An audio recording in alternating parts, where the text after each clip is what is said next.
Hello everyone. I welcome you all to the theme Vidhivani, which means voice of law. In continuation to our efforts to discuss on various questions of law and updates, today we are going to discuss a very recent and important notification issued by the Ministry of Corporate Affairs dated 4 September 2025.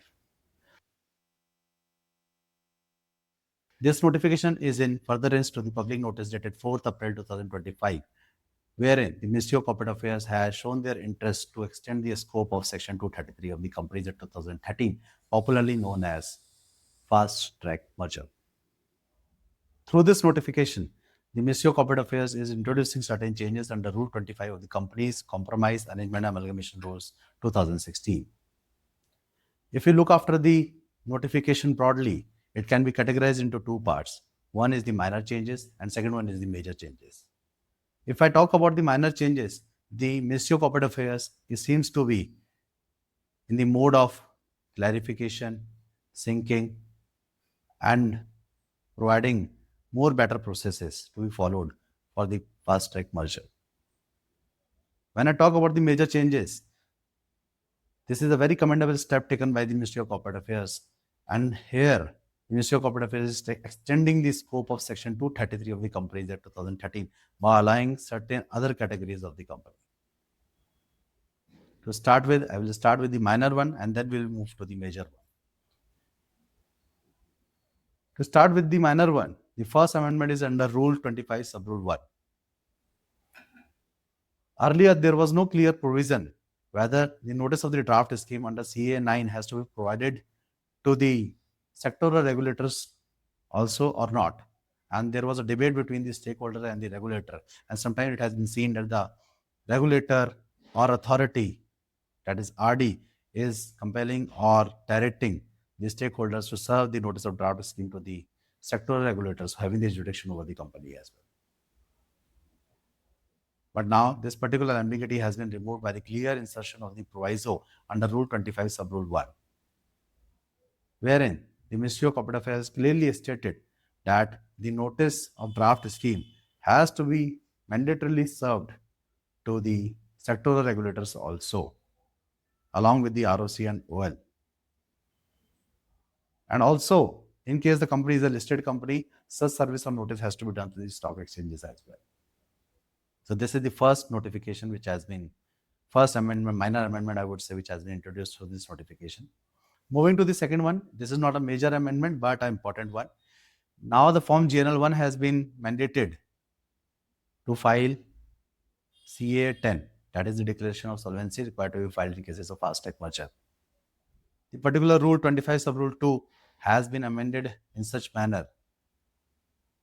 This is the important amendment. Why so? Because earlier there was an ambiguity or different practices being followed at different ROC. Sometimes the ROC were accepting CA 10 via GNL2. Sometimes it has been seen that physically submission has been allowed by the ROC and sometimes other forms. But now this particular process has been standardized by the specific mention of the form GNL1 in Rule 25 Sub-Rule 2 of the Companies Compromise Arrangement Amalgamation Rules. The third amendment is under Rule 25 Sub-Rule 4 Clause A. This particular subclause A has been completely substituted, and now the new substituted clause A states that the Form CA 11 along with the approved scheme shall be filed via Form RD1, which was not earlier prescribed. Now it has been clearly stated in the rule itself. RD1 has to be used for the filing of Form CA 11, and also the time period, which was earlier 7 days, has been extended to 15 days now. 15 days from the conclusion of the general meeting of the members of the meeting of the creditors. So this is also bringing clarity. Now the third amendment in this particular substituted clause A is that there should be a statement in the scheme, particular statement should be given by the company in the scheme, that how the objection or suggestion, if any, has been received from the sectoral regulators has been dealt out. So these are the three amendments which has been brought in by the Ministry of Corporate Affairs through this particular substitution of clause A under Rule 25 Sub-Rule 4. Now moving further, the last minor amendment is the insertion of Sub-Rule 9 under Rule 25 of the Companies Compromise Arrangement Amalgamation Rules. This particular insertion is to link the provision of Section 233 subsection 12 and to have the enabling provision to empower the RD to have the access to 232 subsection 3 clause A to J to allow the RD to make provisions in cases of division, transfer, demerger by having the access to the powers prescribed under 232 subsection 3 clause A to J. So these are the minor amendments. Now moving to the major amendments. In cases of the major amendment, the Ministry of Corporate Affairs is now widening the scope of Section 233 by insertion of the certain categories of the company, which I would say a very commendable step. This particular step will definitely lead to the ease of doing of business and also declogging the burden of the honorable tribunals. So the first major amendment is the insertion of the allowing of the merger or amalgamation of unlisted companies, subject to that none of those unlisted companies should be the Section 8 company. It means now the unlisted companies can have access to Section 233 for getting the merger amalgamation done.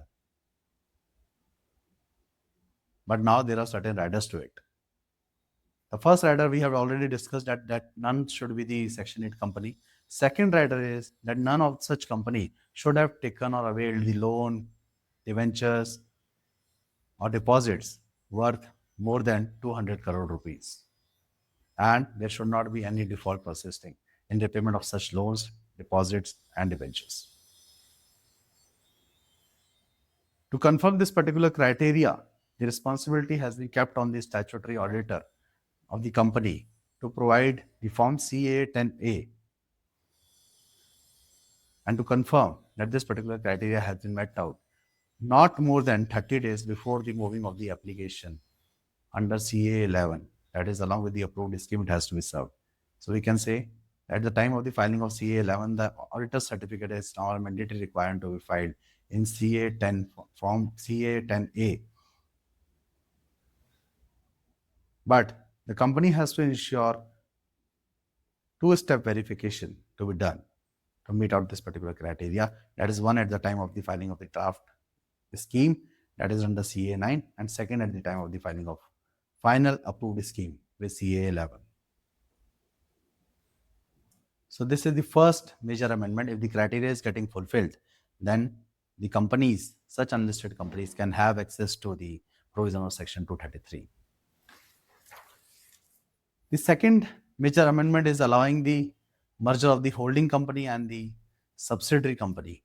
Earlier it was not allowed. The allowance was given to the only merger of the holding company and the wholly owned subsidiary company, but now the scope has been widened by inclusion of the subsidiary company, be it the wholly owned subsidiary or not. But there is a rider to it that none should be the transfer company should not be the listed company. It means the transferee company can be the listed company as well, but the transferor company should not be the listed company. That is the second major amendment, I would say. Third major amendment is the allowing of the merger of the subsidiary company of a holding company with the subsidiary company, another subsidiary company of the same holding company. It means the merger of the parallel subsidiary company or the step-down subsidiary company has been allowed now. So say suppose A is having the subsidiary B, B is having the subsidiary C, C is having the subsidiary D.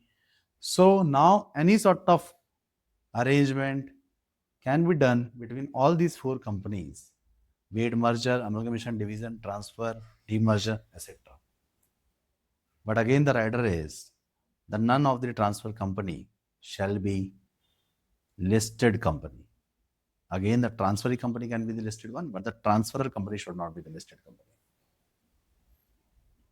And the last major amendment is just a sync between Rule 25 and Rule 25A by allowing the foreign holding company to get merged with the wholly owned subsidiary Indian company.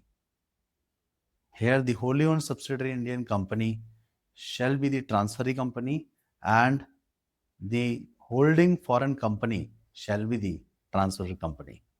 And yes, the condition prescribed under Rule 25A has to be definitely met out. This is just a sync between 25 and 25A. With this, I'm sure that you must have been benefited by this video. Here, the deliberation on this particular notification has been completed. Thank you so much for your patient watching. I would request you to kindly provide your feedback. Thank you so much.